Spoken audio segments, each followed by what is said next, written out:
I'm Jacob Hornberger, president of the Future of Freedom Foundation. Welcome to Trump Watch. Amidst all of the death and destruction and tragedy that is associated with the national security establishment of the United States and America's foreign policy of foreign interventionism and the drug war and all the rest, there sometimes comes times of humor where you just can't help but laugh at what's going on, and that certainly is part of the this war of aggression, undeclared war, illegal war, violation of the U.S. Constitution, the principles set forth at Nuremberg, that the U.S. government is now waging against the people of Iran. And one of those humorous moments has been watching President Trump. Of course, this is Trump Watch. So we watch President Trump, but watching him as he declares victory in the Iran war has been very amusing because he says they achieved all their objectives. They attacked this third world country that had been hollowed out by U.S. sanctions for decades. There was never any doubt as to the outcome of this thing. It'd be like attacking Grenada or something like that. They're just, the mainstream press tried to make it like, oh my gosh, the Iranians are going to be able to defend themselves and this could be a really nasty war. They were just kind of hyping it up, building it up. As I pointed out time and time again, this was going to be a cakewalk. This is an impoverished third world country. We forget about that. And as I said early on, they would be able to establish air superiority within one day, which they did, and which would enable them to bomb communities, cities, all across the country without interference. They knocked out the Army, the Navy, everything, all the military defenses. Okay, they kept some missiles there, the Iranians did, but in terms of achieving a military conquest, Trump made the point. We won. He says we won the war. But what's amusing about this is that this is the only war, from what I can tell, that has been won, certainly here in the United States, where the president is sending more troops over there when he should be bringing the troops home. Isn't that the case, that when you win a war, you bring the troops home, you discharge them and so forth, you celebrate the victory? Not this time.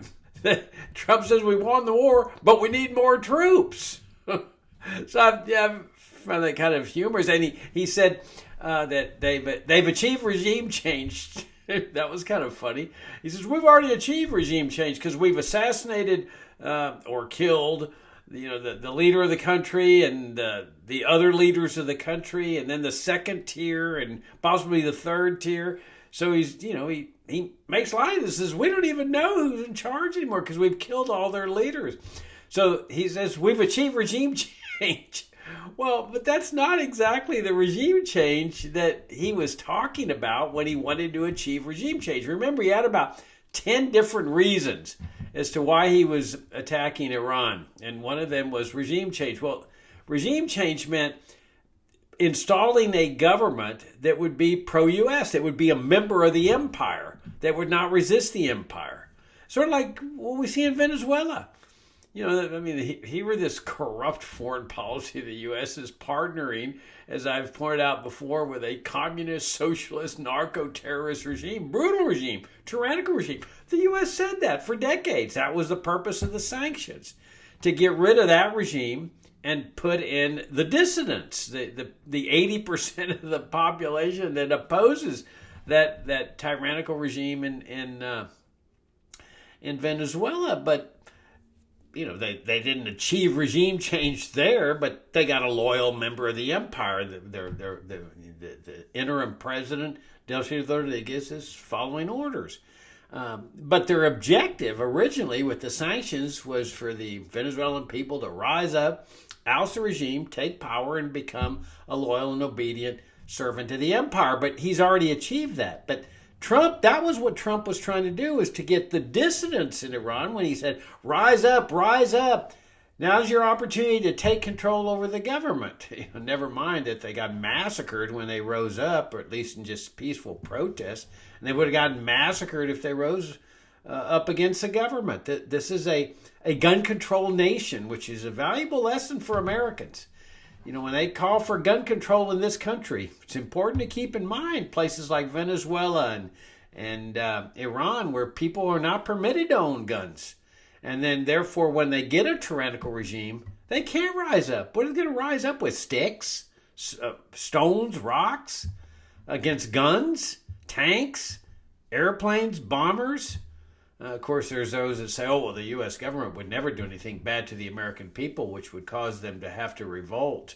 Well, except for the fact that the U.S. national security establishment, the Pentagon, the CIA, and the NSA, help install or partner with brutal regimes that torture people, incarcerate people without trial, and so forth, as we can see in Venezuela. They're supporting that regime now, helping it stay in power against the dissidents that they claimed that they wanted into power with all their brutal sanctions against the Iranian and Venezuelan people.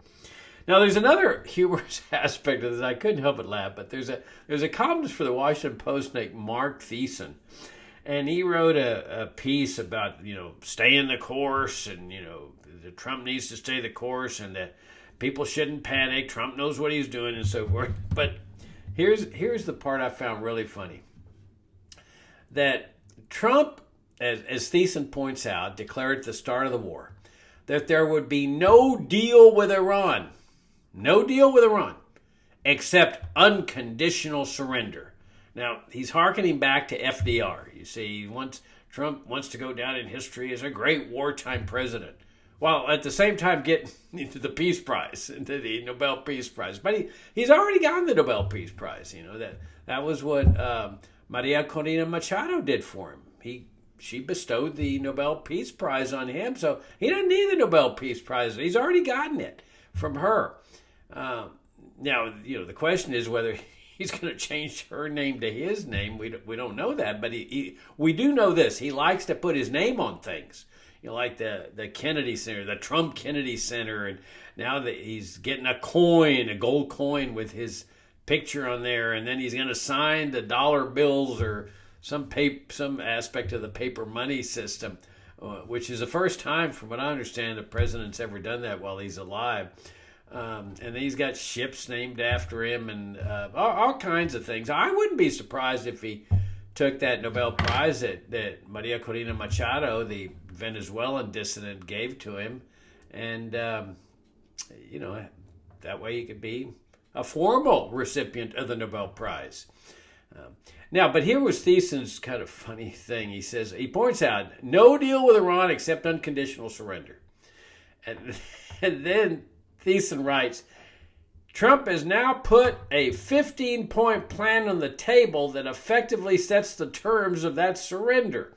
He's willing to talk with Iran, but while he negotiates, he is pummeling the regime.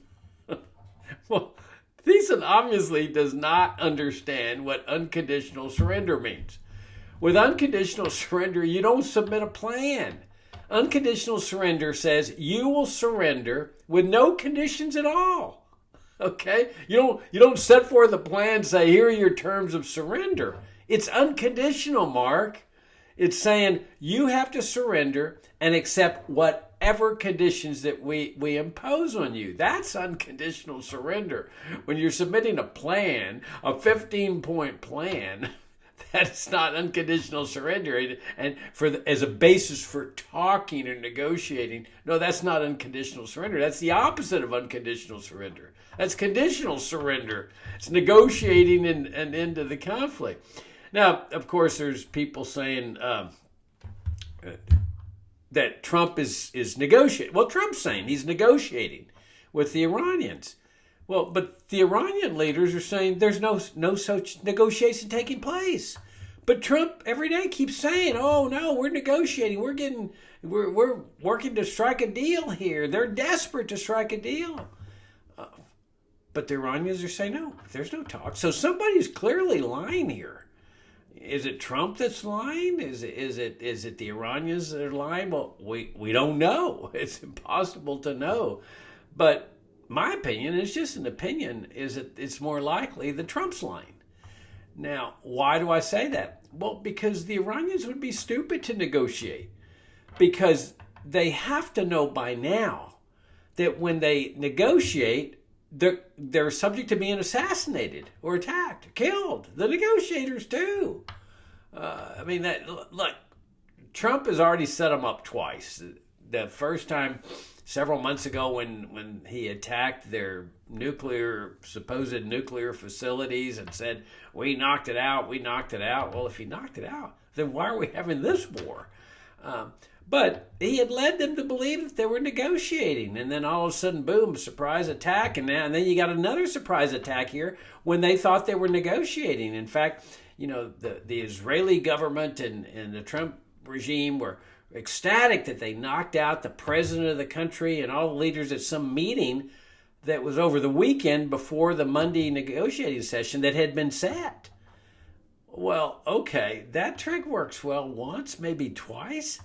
But a third time, there's that old saying, fool me once, shame on you. Fool me twice, shame on me. Why would the Iranians want to negotiate when they know that they can be assassinated as they're headed to the negotiations table?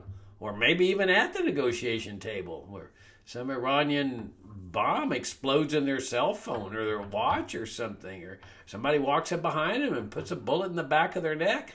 How do you negotiate under those kind of situations when you can't trust the person to negotiate with you, that they're going to do a surprise attack on you? And then finally, the other thing I found amusing in all this is the reaction of the mainstream press to this invasion. They just treat it with great respect that, that Trump has various reasons why he's doing it. Well, nothing like the Russian invasion of Ukraine. Remember when that happened? Oh my gosh, outrage. Oh, this is terrible. Russia's going to conquer the world. Russia's going to go in there and reconstitute the Soviet Union. Oh, this is the first step in taking Eastern Europe and Western Europe and later the United States. It was a repeat of the Reds are coming, the whole Cold War racket. Okay, remember that Cold War racket? The Reds are coming. And that's how America got converted to a national security state. And, fear is the core of the realm. And so, but at least Russia had an excuse. The mainstream press will never acknowledge this, but this was what the Pentagon had done, the CIA. They used NATO to move eastward toward Russia's border with all their nuclear weapons and their tanks and the armaments. And the mainstream press would say, well, what's the problem? America's a peace-loving nation. Russia's got nothing to worry about. Are you kidding me? This is the most violent regime in our lifetime, with the possible exception of the Israeli government. But they're neck and neck on violence. This is what Martin Luther King pointed out. This is a violent regime, the U.S. government. King called it the greatest purveyor of violence in the world. And we're going to say that the Russians should not be concerned about having the most violent regime in the world with nuclear weapons on its border. Come on. And Germany's part of NATO. Germany was the one that invaded Russia in the Second World War, completely destroyed the country, and they're going to feel comfortable having German missiles and troops right there on their border? I don't think so. Look at the U.S. The U.S. doesn't even like anybody from Europe or Asia over in this part of the hemisphere, because they're so scared that they're coming to get us, Jacob. They're coming to get us. The Reds. Remember the Reds at Cuba and Nicaragua and Grenada and Chile, and the Reds were coming to get us. Well, that mindset of paranoia, you think it applies only to the U.S. government? No, it applies to the Russian government as well. But the mainstream press is there. Oh, outrage, war of aggression. Oh my gosh, Russia's going to conquer the world. which of course they're not saying anymore because Russia got bogged down in Ukraine. So the whole Cold War thing, a scare of they're coming to get us, they're coming to... people started to realize, well, I don't think so. It's kind of ridiculous. So they were not able to use the whole Cold War racket again, that the Russians were coming to get us, because if they can't defeat Ukraine, how are they going to defeat all of Western Europe and Eastern Europe and Britain and cross the ocean and conquer the South America, the United States? Ridiculous. Just totally ridiculous. But the U.S. invades Iran, or it doesn't invade Iran, but attacks Iran, decimates people, kills, over 1,000 civilians. And people always talk about the civilian count. What about the military count? I mean, these are soldiers. They're no different from American soldiers. They're over there, part of the regime. Many of them have probably been conscripted. They have conscription, just like the U.S. has a system of conscription. It's a standby system where they can summon any young man or young woman and put them in the military, train them, and go abroad and kill or die for the empire, which they will say, of course, that they're killing and dying for freedom. But notice that the U.S. mainstream press just treats this invasion as totally different from the Russian invasion of Ukraine. It treats it with great respect. Oh, well, Trump has 10 different reasons for doing this, and blah, blah, blah. But anyway, I find it interesting, or somewhat amusing. Now, notice, though, that one aspect of this whole Iranian thing has been that there's no focus on freedom in America, at least among the MAGA people and the conservatives and the right-wingers. This is the thing about war. Rulers understand this, that once you get the nation in war, the whole focus is on the war. How are we going to win it? What are we going to do to bring victory and all this? Out the window goes all the things that we need to do to achieve a free society. The whole focus gets on patriotism and winning the war and glorification and badges for honor and bravery and courage, and that's the whole focus. Notice that, and I said this, last summer, I said, be prepared for a foreign war, foreign crisis. It's coming because of the Epstein scandal. I mean, all the MAGA people were revolting against Trump because of Epstein, keeping all those records secret and all. And I said, but this is what they do. They start a foreign war to distract from these kind of revolutions. The Romans did it, as James Madison pointed out in that famous quote of his. And sure enough, I was right. They tried with Venezuela first, and that was kind of a ho-hum deal. No, people kept talking about Epstein, but now Epstein's off the front pages. They've succeeded in that. So there's Epstein's off the front pages, but then also the whole conservative movement now is embroiled in this war. And Americans are embroiled in this war. Rather than what do we need to do to achieve a free society, that's all like on the back burner now. And that's the reason they start these things. You see, we tend to think this is all Donald Trump. I don't believe that. I think the real centerpiece of this is the national security establishment. And I've said this for years, and this is that book that I've highly recommended for years now, called National Security and Double Government by Michael Glennon, who's a professor of law at Tufts University, former counsel to the Senate Foreign Relations Committee.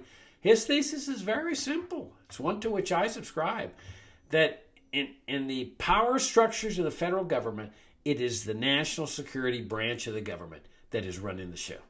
All the other three branches, the executive branch, represented by Trump, the congressional branch, the judicial branch, operate in deference to that authority.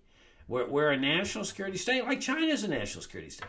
The difference is that we have the trappings of our original system with these three branches, but they all defer. And it is just my considered opinion that this is what Trump has done. Remember, Trump campaigned against these kind of wars. Remember that? Remember when he got libertarians all excited? And not me. I kept saying this is bull, don't fall for this. But many libertarians fell for it. They became an ardent supporter of Donald Trump. He's one of us, Jacob. He's a libertarian. At least on foreign policy, Jacob. Oh my gosh. And they got all hyped up about it. Well, I knew this was a bunch of bull because in Trump's first term, he essentially kissed the ring, in my opinion, of the CIA, and he kept the whole military-industrial complex in existence. But he campaigned again against the deep state and against the endless wars and the Iraq War, but now look at him. And so why did he change? Well, nobody asked him, why are you changing? What happened here? Well, in my opinion, the national security state said this is what we're going to do, and I think it has to do with Epstein again, because if Epstein was a member of the Israeli Mossad, which I think is an absolute certainty, then he was most likely a member of the CIA too, an operative of the CIA, because the CIA and the Mossad are joined at the hip. And if that's the case, if Epstein was working for both, the Israeli government has it right over, like a blackmail against the Pentagon and the CIA, ready to reveal all of Epstein's relationships, indirectly through leaks. And the Israeli government wouldn't care. I mean, people, they're accustomed to people attacking them. They don't care. But I guarantee you the Pentagon and the CIA would care if all of a sudden it got revealed that Epstein was a member of intelligence, which is what the rumor has always been. And it would be a logical explanation for the sweetheart deal that this alleged pedophile got from the feds. I've said before, I've never seen a more sweetheart plea bargain, especially for an accused pedophile. They said, oh, well, we're going to have trouble getting a conviction, and so we had to give him this sweetheart deal, which is what plea bargains sometimes involve. But they got a conviction of his girlfriend in federal court, got her in a jury trial. She got a 20-year jail sentence. If they could get a conviction on her, they could have gotten conviction on him. So to me, the most logical explanation is this guy was involved with intelligence. And if the Israeli government has this over the CIA and the Pentagon, because I think the Pentagon and the CIA know that they would have serious trouble among the American people if this secret came out. Now they have secrets coming out, but usually they're like 50 years old, 60 years old, like the Kennedy assassination, or recently people are been talking about the assassination of Patrice Lumumba, the head of the Congo, which the CIA was involved in. But you see, that was 60, 70 years ago. Who cares? But for a connection like Epstein that's ongoing right now, they couldn't handle it. There's no telling how the American people would react.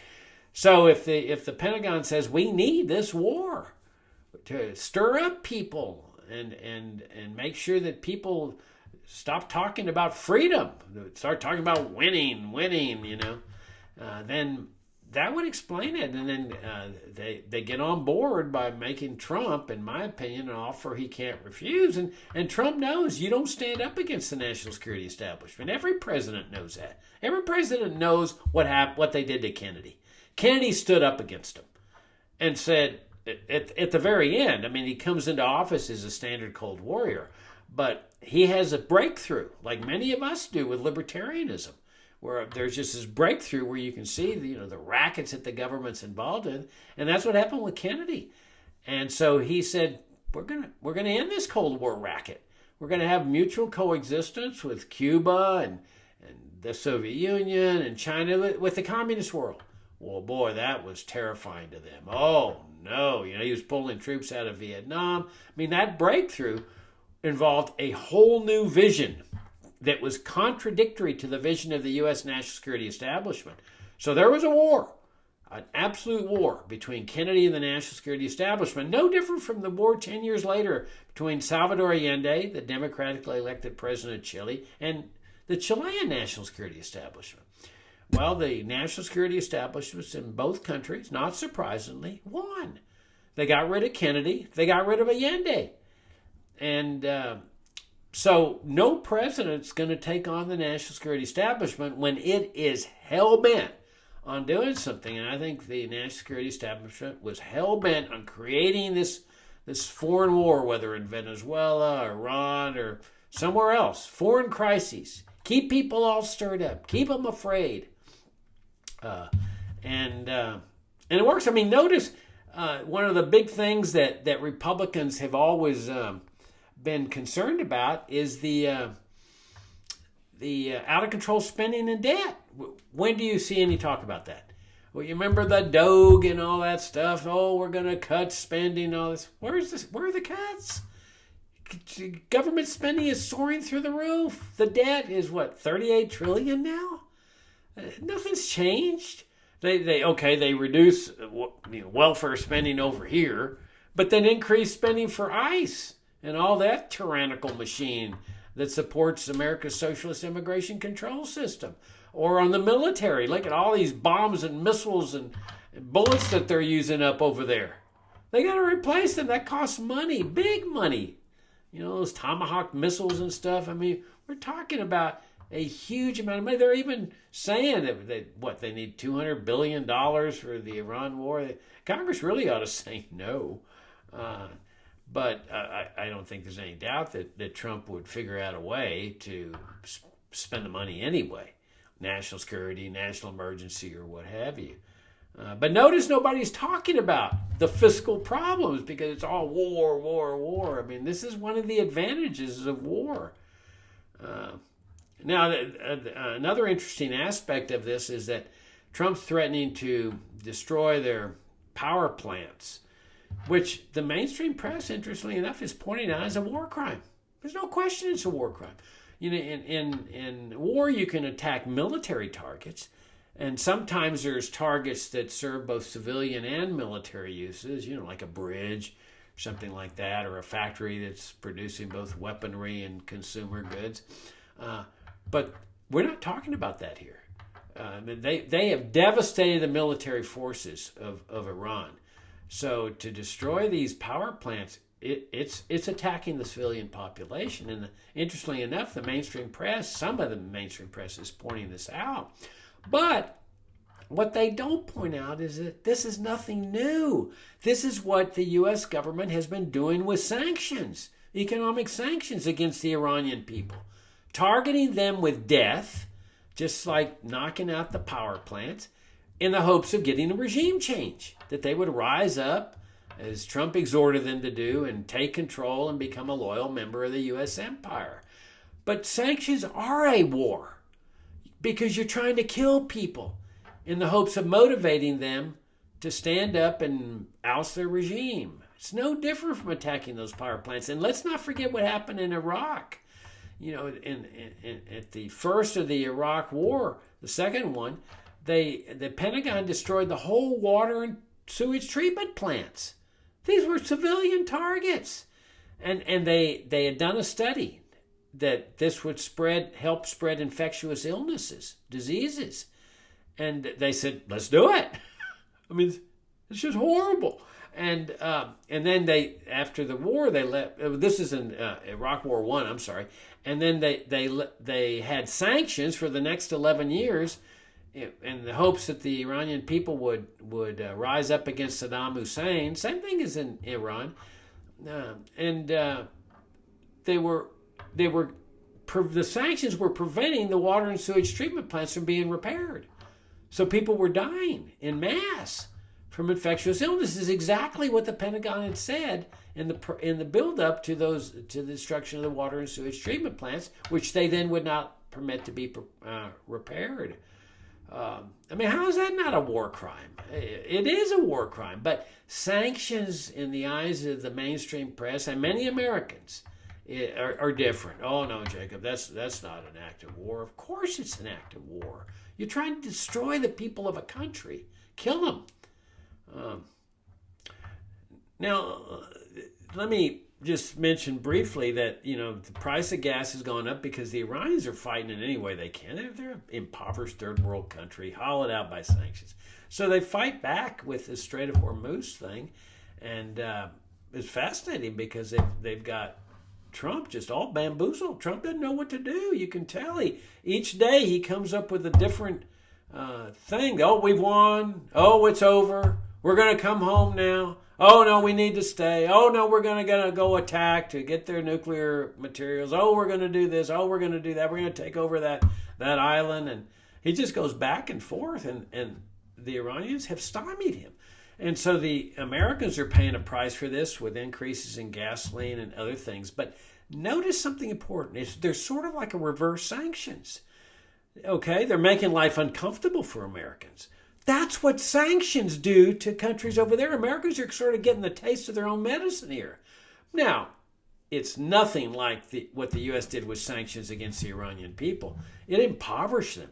People were having to sell their family heirlooms to survive. Americans, okay, they got to pay higher gas prices or higher prices for raspberries or whatever.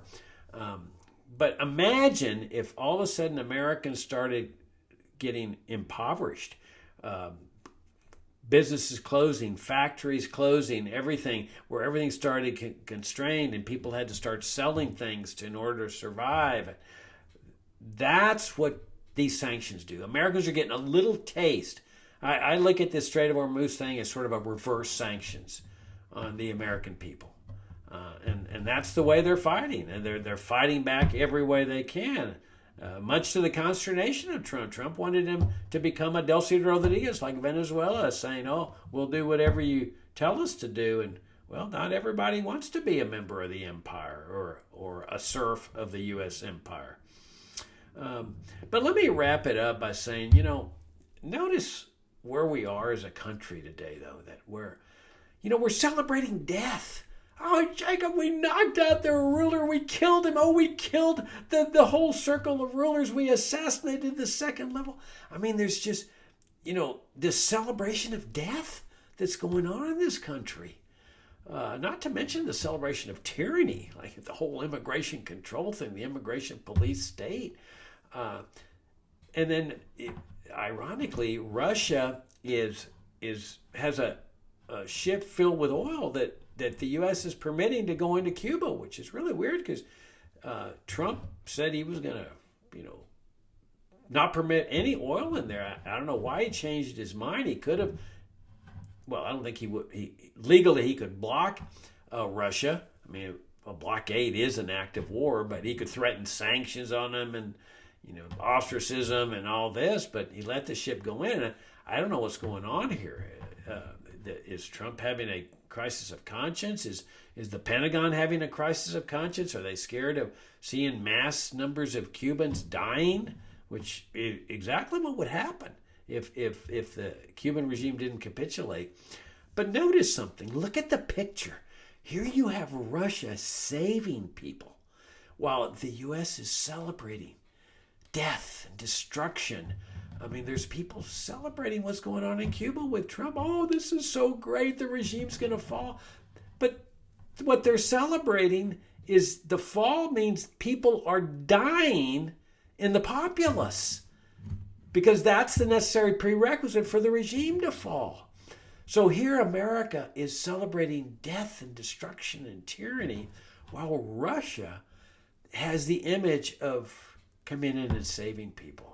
There's something definitely wrong with this picture. If that doesn't tell Americans that something is wrong with what's going on in this country, I don't know what is. And in this respect, I would highly recommend watching my new video series. I'm reducing it to writing in our monthly journal, Future of Freedom, The Enemy Within, about the evil systems that have attached themselves to our federal governmental system like a cancerous tumor on the body politic, and why it's so necessary in order to save this body politic and get it back on the right track toward liberty and peace and prosperity, where people are looking at this country with admiration and respect, to remove these evil cancerous tumor systems that are on the body politic. That's Trump Watch this week. Thank you for tuning in, and as always, thank you for your great support of FFF.